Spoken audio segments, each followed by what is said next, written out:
2 days I've had this portal and I still can't get over it.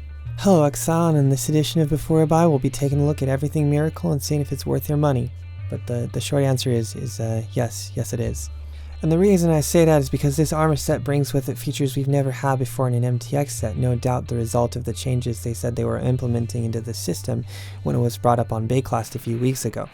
It seems to me that this is the direction that GGG wants to move in, not just offering us armor pieces that look a certain way, but also offering novelty features that change how we enjoy various pieces of MTX.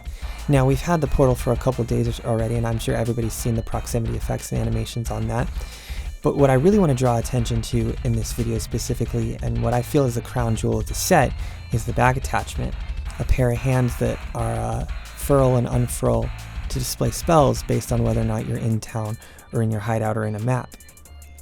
But another interesting feature of this back attachment is if you're actually mapping, the position of the arms will change again from like a close-handed like defensive posture to a more open one we see in the hideout. Even though this is hypothetically unnecessary, to me this is just fun and a nice little bit of extra work that was put into this thing that really didn't cost us anything, and it costs the same as a normal back attachment does. Now, as far as working this into a current collection or maybe starting off a collection with it, it really falls into the long line of like holy themed sets we've gotten, although this one is a bit more rugged than the clean holy sets we've gotten in the past. Its divine aesthetic is mixed with the cloth spellcaster archetype we've seen in the past with Seeker and Shadowstalker, and also includes elements of what seems to be either traditional alchemy or something inspired by like Doctor Strange's spells. Very interesting overall. It has quite high combo potential with any of those aforementioned sets, also including things like Tabula Rasa that match the white cloth on the back attachment quite beautifully and can be combined with like the Empyrean hood for like an extremely clean caster. All-star pieces like the Seneca Swing slot in beautifully without taking too much of the focus off of the armor itself, and surprisingly it actually works quite well with various character effects, most notably Celestial, Radiant. Even something more unconventional such as Huntsman is going to look really good on this set.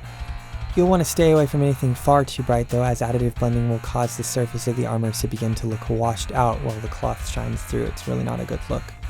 All in all guys, I feel like Miracle as our first strong win of Blight League. We've had quite a rocky start with supporter packs that weren't universally loved, I'll say, and a mystery box that was controversial, and as well as many other MTX decisions such as the salvage box, which have been completely rejected by the community. I feel like GGG really needed a win with this set and something that was like super solid, and I feel like they have it. I feel like this brings enough new features to the table whilst also being a unique design that I think a lot of people will enjoy it. Well, I hope you guys have enjoyed this video. If you have any questions or combos you want to see, I'll hang out in the comments like I always do. As always, like, subscribe, keep me alive.